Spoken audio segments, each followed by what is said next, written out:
پورا گھرانہ ہوتا ہے، اس میں بیٹے بھی، بیٹیاں بھی، داماد بھی، بیویاں بھی، یعنی سب کچھ اس میں لفظ اہل میں شامل ہو جاتا ہے۔ تو پھر یہ مخصوص لوگوں کے ہاتھ کیوں چومے جا رہے ہیں؟ مخصوص لوگوں کے سامنے اپنا سر جھکا کر بندہ بیٹھا ہوتا ہے، ان کے راہوں کی مٹی کو اپنی آنکھوں کا سرما بناتا ہے، اس کی وجہ کیا ہے؟ تو یہ بھی نبی پاک نے خاص کیا ہے۔ جب آیت نازل ہوتی ہے انما یرید اللہ، میرا خیال ہے آپ سب کا ذہن اس طرف چلا جائے گا، جب آیت نازل ہوتی ہے انما یرید اللہ لیذھب عنکم الرجس اہل البیت، تو حضور سیدہ زہرا کو بھی بلاتے ہیں، امام حسن کو بھی، امام حسین کو بھی بلاتے ہیں، مولا علی کو بھی بلاتے ہیں، اور اپنی چادر کے نیچے لے لیتے ہیں اور آیت کو سن کر کہتے ہیں کہ اللہم ہؤلاء اہل بیتی۔ اب نبی کا اختیار تھا، نبی شارع تھا، نبی نے خود بتا دیا یہاں اہل سے مراد اور کوئی نہیں ہے، آل سے مراد اور کوئی نہیں ہے، ایک میں ہوں، دو میرے نواسے ہیں، ایک میری بیٹی ہے، ایک میرا علی ہے۔ تو یہ مخصوص میرے آقا صلی اللہ علیہ وسلم نے کر دیا۔ اب جو ان کے خلاف بات کرے گا وہ نبی علیہ السلام کے فیصلے کو چیلنج کرے گا۔ یہ میں نے مختصر سا عرض کی، نہیں تو میں اس پہ بات کروں تو لمبی بات کروں۔ یا ایھا الناس، اے لوگو، ضرب مثل، مثال بیان کی جا رہی ہے تمہارے سامنے، فاستمعوا لہ، اسے غور سے سنو۔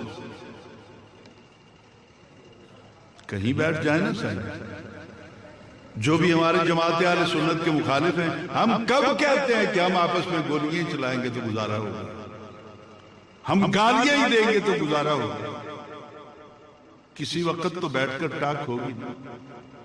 وہ بھی قرآن پڑھتے ہیں، ہم بھی قرآن پڑھتے ہیں، آپ الجھ جاتے ہیں یار پڑھنا تو قرآن ہی ہے، چلو ادھر سن لو تم بھی ٹھیک ہے، ادھر سن لو۔ نہیں میرے بھائی، آپ کو ایک سائیڈ پہ چلنا ہوگا اور غور سے سنیے جو بات میں کہہ رہا ہوں۔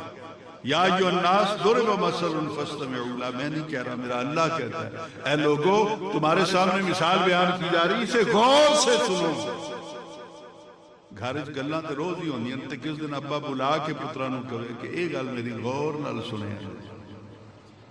تو اس کا مطلب یہ ہوتا ہے جناب قبلہ پیر صاحب، جناب صدر اور باقی معزز جتنے بھی سامنے، اس کا مطلب یہ ہوتا ہے کہ اس بات کے اندر کوئی اہمیت ہے، کوئی خاص رات سے پردہ اٹھنے والا ہے۔ تو کہا فاستمعوا لہ، غور سے سنو، ان الذین تدعون من دون اللہ، بے شک وہ لوگ جو اللہ کے سوا دوسروں کو پکارتے ہیں۔ بہت مشکل ہے، یا غوث اعظم، المدد یا رسول اللہ، المدد یا علی، المدد یا صدیق اکبر، یا بابا فرید الدین گنج شکر، یہ سب کچھ مشکل ہو گیا نا۔ قرآن کہتا ہے کہ اللہ کے سوا تم جس کو بھی پکارتے ہو، لن یخلقوا ذبابا، وہ تو مکھی نہیں بنا سکتے، جو مکھی نہیں بنا سکتے تم وہاں جا کے اتنے خرچے کرتے ہو، مزاروں پر تم لے جاتے ہو بکرے، آنے جانے میں خرچہ ہوتا ہے، پھر وہاں نذرانے پیش کرتے ہو، یہ کیا ہے؟ جب قرآن کہتا ہے کہ وہ مکھی نہیں بنا سکتے، تمہیں تو بیٹا چاہیے، تمہیں تو کاروبار میں برکت چاہیے، تم تو چاہتے ہو کہ تمہاری مٹی سونا بن جائے، تم تو چاہتے ہو کہ تمہارا ککھ لکھ بن جائے، اور خدا کہتا ہے کہ اللہ کے سوا جن کو تم پکارتے ہو، مدد کے لیے پکارتے ہو، لن یخلقوا ذبابا، وہ تو مکھی بھی نہیں بنا سکتے، اور اکیلا تو دور کی بات ہے، وَلَوِ اجْتَمَعُوا لَهُ، اللہ کے سوا یہ سارے بھی اکٹھے ہو جائیں تب بھی مکھی نہیں بنا سکتے۔ تو ایسے لیکچر سن کر میری جماعت اہل سنت کا نوجوان بے راہ روی کا شکار ہو گیا۔ تو اب جو بات غور سے قرآن نے کہی تھی، آپ نے اس کی طرف توجہ نہیں فرمائی۔ ایک تو آپ تھکے ہوئے ہیں بہت زیادہ، پچھلے 2 دن سے مسلسل پروگرام شروع ہو رہا ہے، اور دوسرا یہ ہے کہ یہ خطیب کی ذمہ داری ہوتی ہے کہ پہلے بات سنائے، پھر ہاتھ جوڑ کے منتیں کرے سبحان اللہ تعالیٰ کو، اور آج انتظار کرتے رہے، میں نے کبھی نہیں کہا اور آج بھی نہیں کہوں گا، میں نے تو روزانہ 8 گھنٹے لیکچر دینا ہوتا ہے، وہاں سبحان اللہ کہنے والا کوئی نہیں ہوتا، اور آج بھی یہاں میں نبھا جاؤں. جلسے میں کلاس میں فرق ہوتا ہے، لیکن آپ کا مزاج اگر خاموشی سے سننے کا ہے تو مجھے خوشی ہے. ان الذین تدعون من دون اللہ، لفظ من دون اللہ پہ غور کیجئے کہ جو من دون اللہ ہے وہ مکھی نہیں بنا سکتا.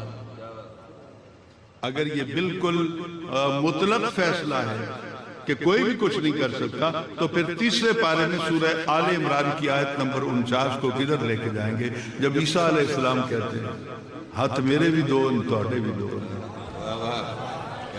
میں بھی ماں کا بیٹا ہوں، تم نے بھی ماں کا دودھ پیا ہے، میں نے بھی انہی راہوں میں چل کر انہی گلیوں میں گھوم کر اپنی زندگی کا پل پل گزارا ہے، لیکن میں رسول بن کے آیا، تم رسول نہیں ہو. ان کہا جی رسول میں اور ہم میں کیا فرق ہے؟ وہ بھی بشر ہوتا ہے، ہم بھی بشر ہیں.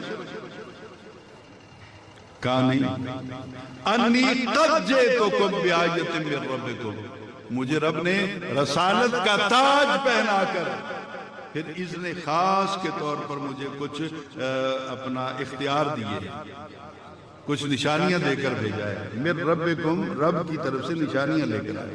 کیڑی نشانی لے کر؟ ان کے انی اخلق لکم من الطین، مٹی بھی لے آؤ، پانی بھی لے آؤ، گارا بنا دو. گارا بن گیا تو کہا میں مٹی اور پانی مکس ہو جائے گا تو گارے سے میں ایک پرندے کی صورت بنا دوں گا. انی اخلق، مولانا بہت بڑے بڑے فتوے دیتے ہو، یہاں بیٹھ کر ثابت کرو کہ اخلقوں کا دعویٰ خدا کر سکتا ہے یا بندہ بھی کر سکتا ہے. یہ واحد متکلم کا سیغہ ہے، یہ مناظرہ نہیں ہو رہا، میں آسان گفتگو. انی اخلقو، میں بناؤں گا، لکم تمہارے لیے، کہا ہے الطیر، پرندے کی ایک صورت. تو وہاں کے لوگوں نے مذاق تو اڑائے، ہو گئے یہ گھگو گھوڑے تو ساڑھے بچے بھی بنا لیں. پھر رسول میں اور ہم میں کیا فرق ہوگا؟ تو کہا نہیں، فَأَنفُخُ فِيهِ، مجھے بنا لینے دو، پھر میں اس میں پھونک ماروں گا، فِيهِ پھونک ماروں گا، فَيَكُونُ طَيْرًا بِإِذْنِ اللَّهِ، میں اس میں پھونک ماروں گا اور پھر ہزاروں کی تعداد میں لوگ، 10,000 کہتے ہیں اس وقت موجود تھے برادری کے لوگ، یا 40,000 موجود، مختلف روایتیں، اتنے ہزار افراد کے سامنے نبی نے مٹی کی مورت کو اٹھایا، پھونک ماری، اکھاں کوئی نہیں سن پر اکھاں دیکھن لگ گئی، دل تھا نہیں پر دھڑکنے لگا، بلڈ تھا نہیں رگوں میں گردش کرنے لگا. پر مٹی کے تھے نا، پر نبی نے ایک پھونک ماری، وہ پر اس طرح پھڑپڑانے لگے اور ہزاروں لوگوں کی آنکھوں کے سامنے وہ پرندہ بن گیا زندہ اور فضا میں پرواز کرتا ہوا چلا گیا. 1440 سال تو ہو گئے، قرآن بیان کر رہا ہے. مخالف بھی بیان کرتے ہیں، اپنے بھی بیان کرتے ہیں. مجھے یہ بتائیے، ادھر قرآن کہتا ہے مکھی نہیں بنا سکتا، ہمارا ایمان ہے. ادھر قرآن کہتا ہے پورا پرندہ بنا دیا، ہمارا ایمان ہے. اب اس آیت کو چھوڑیں یا اس آیت کو چھوڑیں؟ تو ہم اس آیت پہ بھی ایمان رکھتے ہیں، ہم اس پہ بھی ایمان رکھتے ہیں. فرق آپ کی سمجھ میں نہیں آیا. وہاں پہ ہے من دون اللہ، یہاں پہ ہے بے اذن اللہ. جن کو رب اختیار دیتا ہے وہ پرندے بنا لیتے ہیں، اور جن کو رب اختیار نہیں دیتا ان بتوں کو، جن کو رب نے اختیار نہیں دیا وہ مکھی بھی نہیں بنا سکتے. تو مولانا تسی غلط بیڑے بڑے ہوئے. کس دن آؤ نا داتا علی حجویری کے در پر، کسی دن آؤ نا حضور غوث پاک. تم بتوں کے پاس جاتے ہو، واقعی مکھی نہیں بنا سکتے. تم آؤ نا ان کے در پر جو اللہ کے معبود ہیں، جن کو اللہ نے بے اذن اللہ کا اختیار دے رکھا ہے.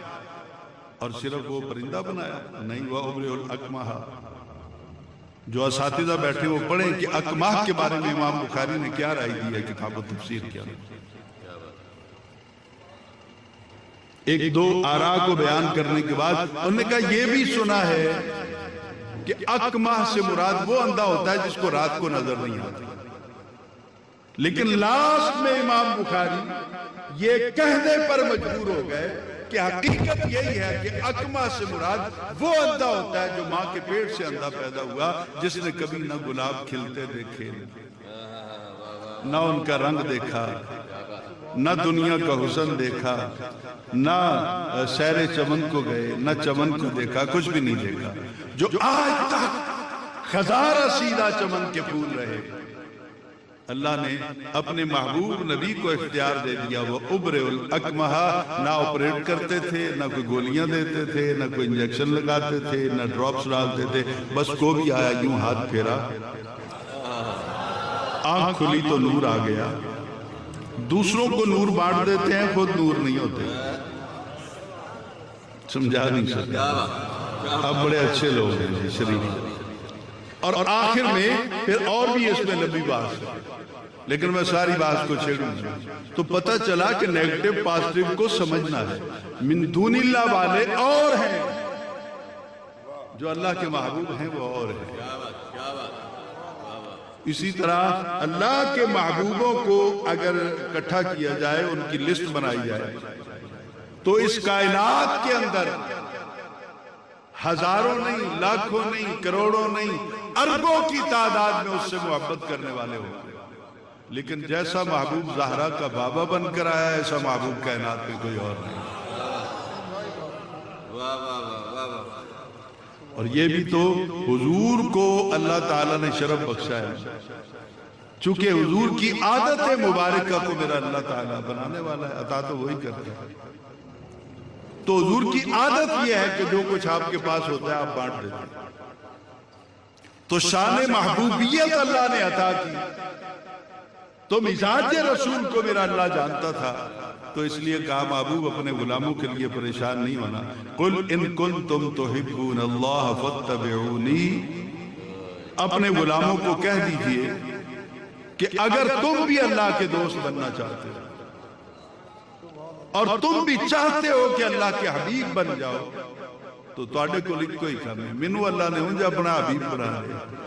جے تسی بھی حبیب بننا چاہتے ہو تو فتبعونی، پھر سہرا کے بابا کی نوکری کرو، پھر ان کے غلامی کا توق اپنے گلے میں ڈال دو۔ جتنا غلامی میں سرفراز ہوتے جاؤ گے، اتنا اللہ تعالیٰ تمہیں اپنا محبوب بنا سکتا ہے۔ اور پھر اس سلسلے میں کن کن کو یہ سند جاری کی گئی، میں کچھ نام اگر لوں گا تو کچھ پیشانیوں پر سلوٹیں نمودار ہوں گی، کچھ پریشان ہوں گے، میں ان تمام تر تفصیلات میں نہیں جاؤں گا۔ اب پتہ چل گیا کہ اس آیت کا مزاج بھی یہی ہے کہ مَنْ ذَا الَّذِي يَشْفَعُ عِنْدَهُ، کس کی طاقت ہے جو اس کی بارگاہ میں سفارش کرے۔ اب یہ دیکھیے بخاری شریف، آپ کہتے ہیں تو منگوا لیتے ہیں کہ یہ بخاری شریف، آپ میں کوئی آپ کا دوست ایسا ہے جو نہیں مانتا ہے تو مہربانی کر کے بلوا لیں، چلو آج دی رات اس شریف دے وچ دودھ دا دودھ تے پانی دا پانی ہو جائے۔ نعرہ تکبیر، نعرہ رسالت، نعرہ خلافت، نعرہ حیدری، جشن معراج النبی، مسلک حق کا جماعت اہل سنت، علامہ پروفیسر سید حسین احمد شاہ صاحب المدنی، حضور قبلہ پیر صاحب اور باقی میرے معزز جتنے بھی آپ افراد بیٹھے ہوئے ہیں، علماء بھی بیٹھے ہوئے ہیں۔ پاکستان میں چتروڑ گڑھیوں کا ایک بڑا مولوی تھا، اس کا بڑا نام تھا، سرگودا میں جہاں بھی جاتا وہ بخاری شریف، بخاری شریف، بخاری شریف۔ میں نے کہا کوئی نہیں، اس کا علاج کر لیتے ہیں۔ تو میں نے بھی بخاری شریف میں سے کوئی تقریباً 1000 کے قریب احادیث مبارکہ کو یاد کیا، اور ہر تقریر کے اندر میں بھی بخاری شریف سے عظمت مصطفیٰ کو ثابت کرتا رہا، عظمت آل بیت کو ثابت کرتا۔ ایک وہ وقت آیا اس نے اپنے ہاتھ سے، اپنے قلم سے کتاب لکھی، قرآن مقدس اور بریلوی محدث، اور اس میں اس نے پورا غصہ نکالا کہ یہ بخاری نے کیا کیا ہے، اتنی شان مدینے والے کی بیان کر دی، حضور تو ہمارے جیسے تھے۔ میں کہا کم لیا تو بخاری پڑھ پڑھ کے انہوں نے سنانا ہے جنہیں جان دے کچھ نہیں، کسی دن آنا سامنے بیٹھ کر بات کرتے ہیں، میں بخاری کے ہر حدیث سے عظمت مصطفیٰ کا پہلو نکال کے دکھاتا ہوں۔ ابھی آیت پڑھی ہے نا کہ لہو ما فی السماوات و ما فی الارض، اسی کے لیے ہے جو کچھ آسمانوں میں ہے اور زمینوں میں ہے۔ پھر تیسرے پارے میں سورہ بقرہ کا آخری رکوع جو ہے اس کا آغاز ہوتا ہے للہ ما فی السماوات و ما فی الارض۔ زمین و آسمان کا مالک کون ہے؟ جڑے مندے اچھی بول دو باقی آرام لو۔ زمین و آسمان کا مالک کون ہے؟ اللہ تعالیٰ ہے۔ اب نبی رحمت صلی اللہ علیہ وسلم، یہ بخاری شریف کے اندر ہے، حضرت ابو ہریرہ اس کو بیان کر، حضور ایک دن اپنے گھر سے مسجد میں تشریف لائے اور چلتے چلتے آپ نے ہمیں حکم فرمایا کہ چلو اٹھو، کدھر جانا ہے کوئی پتہ نہیں۔ پھر مرید ہوتے ہو جو انہاں نہیں پوچھا سونا کدھر چلے ہو، کدھر دشمنہ دے محلے نہ چلے جاؤ، اسی کلے ہیں دو چار باقیوں نے بھی بلا لیے، لیکن صحابہ کا یہ عقیدہ تھا اسی کچھ نہیں کرنا، جو کچھ کرنا ہے زہرا دے بابے ہی کرنا۔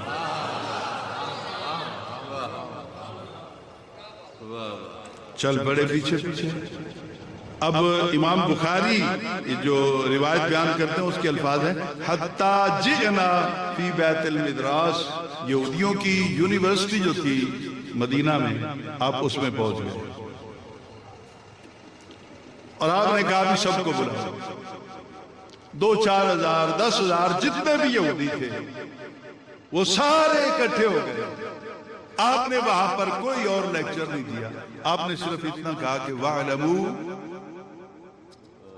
اس کا معنی بنتا ہے جان لو، اچھی طرح جان لو، اچھی طرح سمجھ لو۔ وَعْلَمُوا، اچھی طرح جان لو، ان الارض للہ ولرسولہ، یہ زمین اللہ کی بھی ہے اور اس کا مالک رسول بھی ہے۔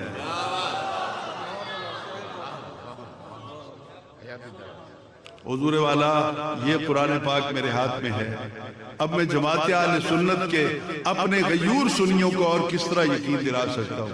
جائیے میرے مخالف مولویوں سے، انہیں بتائیے جا کہ حسین احمد مدنی یہ روایت پڑھ گیا ہے کہ زمین اللہ کی بھی ہے اور اس کے رسول کی بھی ہے، اللہ بھی مالک ہے اور اس کی عطا سے اس کے رسول بھی مالک ہیں۔ حسین احمد مدنی پڑھ گیا ہے، یہ جھوٹ ہوگا نا، مالک تو اللہ ہی ہے۔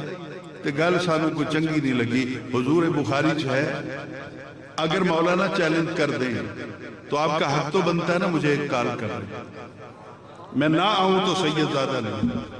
اور آج قرآن پاک ہاتھ میں پکڑ کر صدق دل کے ساتھ کہتا ہوں، اگر میرا حوالہ چیلنج ہو جائے کہ بخاری کے اندر نہیں ہے اور صحیح نہیں ہے، میں نے غلط حوالہ دیا ہے تو میری گردن کاٹ دیجیے گا۔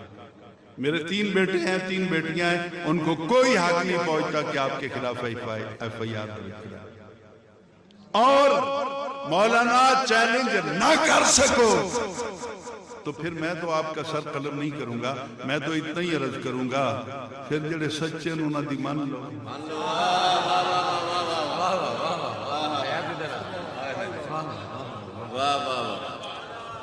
آج لے ان کی پناہ،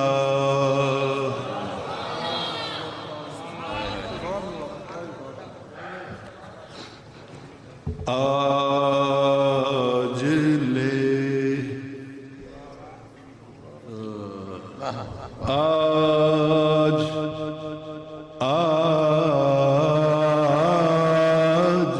لے،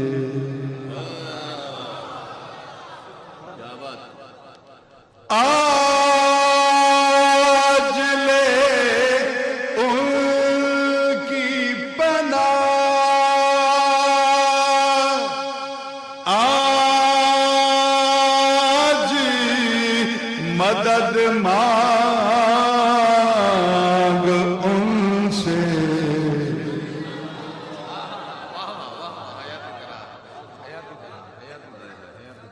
آج لے ان کی پناہ۔